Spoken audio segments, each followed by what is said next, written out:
Can he have the same impact on the Clippers if they win the title? That's the only way. The only way you can have the same impact for the Clippers, the Raptors, if he wins the title. There has been any this year. Well, what you're saying. Eventually. Right. Yeah, I mean, okay. he wins a title. Until he wins a title in Los Angeles, he will not have the impact he had in Toronto because Kawhi's legacy is a word thrown around too often, so very narrow. Kawhi's legacy in Toronto is based purely off of 6 weeks in the postseason. He was not some great regular season player for them. He was good. He was the best player on their team. He was himself. He was one of the top players in the league, wouldn't you say that? Yeah, I mean, he was second-team All-NBA, second-team All-Defense, played 3 out of 4 games throughout the season, and they were a 59-win team the year before he got there. They're on pace to, they won 58 last year, and they're on pace to win 58 this year. The difference was Toronto was a team that couldn't get over the hump in the postseason. That was either because the hump was LeBron James or just the organization, whether it was Dwayne Casey's fault, he was the fall guy for it, or otherwise, couldn't do it. And Kawhi was sensational in the postseason last year from really the first game of the postseason, which they lost to Orlando. He made a huge shot in the corner late in that game. That shot right there, what they did against Giannis and the Bucks, and then, of course, in the NBA Finals. But this is, Kawhi has put himself in, I would consider, a bit of an awkward position compared to last season, which was last year he handled being traded to a place he did not want to go to beautifully. He didn't allow any noise. Right. He played. Nobody really gave him any flack for the load management because he was coming off a major injury. When he played excellent. And I don't think they would have. If he'd have missed that shot against the Sixers and they lose in overtime, I don't think people would have killed him for it. I think people would have said, hey, Kawhi did his job because you didn't have the championship expectations that you now have. Things are different now. He gets to go to the place he wants to go to. He helps orchestrate a trade where they remake the team around getting Paul George. He's missing time again, and they're trying to go head-to-head with the Lakers. So how can he do it? He's got to go win the title. And I know that's unfair, but I don't think it's unfair. I know that's a lofty goal, but that is, to me, the only way to match what he did in Toronto.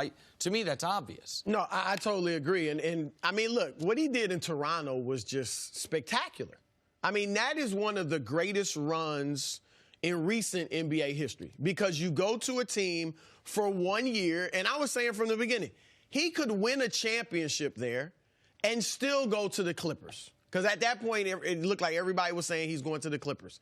And that's, of course, what happened. So to make the most out of 1 year, that's why Toronto will give him a celebration, a coronation. There is no way there could be any ill feelings from the Raptors fans for Kawhi Leonard. And he didn't mislead them. No. He didn't lead them on. Nope. Because he didn't allow any noise to come with. One great year, and he hit the only game-winning Game 7 buzzer beater in NBA history. Yep. So you got to give him credit for that. Now, to your point, he definitely has to win a championship with the Clippers. I mean, you could say he has to bat 1,000 with the Clippers, win the title every year to equal what he did in Toronto, which he will not do. But he is fully capable of winning a championship. Now, you and I, we both picked the Lakers. I feel confident in that pick, but I also feel like the Clippers are capable of beating the Lakers. And I think they have a chance. Do you think they're their biggest competition?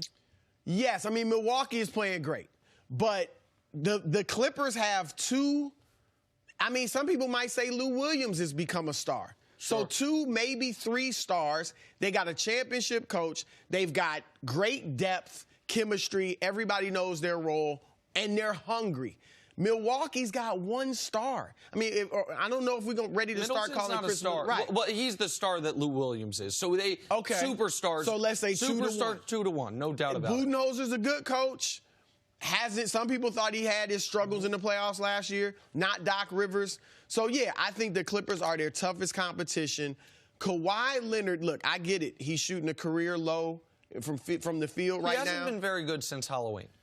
But when you watch, I give you the numbers, but when you watch the game, his impact on the game. Yeah, I hear you. I'm with you. I'm against the load management too. But when he plays, his impact is incredible. He's a mid-range assassin.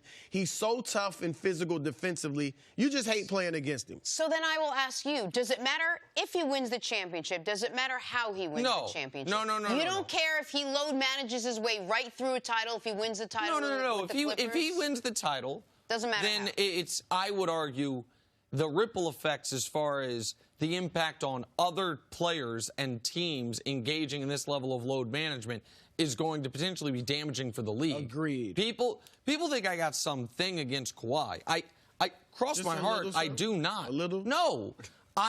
It is scary to me because of how much I love the NBA that if this level of load management infects the rest of the league, then they really do have to remake the season, remake the schedule. We have to look at so many different things that you and I were joking about off the air yesterday, like the top 75 after 75 years. These types of ways that one of the reasons NBA's popularity is NBA Twitter and the lists and the debates, and all of it changes if it starts being play 60 of 80. I agree. And so that's what I'm apprehensive about. Nobody ever thought I had anything against Kawhi Leonard until this season started and he started missing 1 out of 4 games when he said it's the best he's ever felt. He's missing a bigger percentage of games this year than he did last year. And the other thing that I pushed back on was the revisionist. I know the playoffs matter more than the regular season, no doubt, but they can't be the only thing that matters. The revisionist history of Kawhi Leonard being the best player in the league, it's just a conversation that never existed in NBA circles anywhere until 2 weeks in May and June. Last year, who were discussed as the best players in basketball? LeBron, Durant, Giannis, Steph, Harden. How many people did we have to go down? I mean, in MVP voting, Dame and Jokic finished ahead of him last year. But he was punished because of, and he's basically foregoing regular season accolades. Yep. Like I had him on my 3rd team All-NBA. Because he didn't play enough. Yeah, that was the only reason, but he didn't play enough. So, yeah, it's unfortunate that he's load managing like this. And what I've said, and I'll say it again, if you load manage like he is, you better win the championship. If they don't win the title, there will be backlash. If he comes back next year after going out in the 2nd round of the Western Conference Finals and load management, there's going to be a lot of backlash. In a different way, like if the Lakers get it to the NBA Finals, and now I know some people love throwing LeBron's finals record in his face, but set that part of his side. If LeBron and Anthony Davis both play 75, 78 games, and they go to the NBA Finals, and they lose a war to the Milwaukee Bucks, I think a lot of people, myself included, would say that is a hell of a season. That is a successful season. It might be a little disappointing, but a successful season because of what they did lose to the Bucks throughout the regular season. Yeah, because sometimes it's somebody's time. Maybe it's Giannis's time. The Clippers, it's first or last for them this year because of the way they are positioning the regular season as preseason, which is what they're doing. Well, he's not load managing tonight. As he returns to Toronto to play his former team, we shall see. Thanks for watching. Subscribe here to get the latest from the show. Also, be sure to check out more of the best clips from First Things First, or go watch a few segments from our other shows on FS1.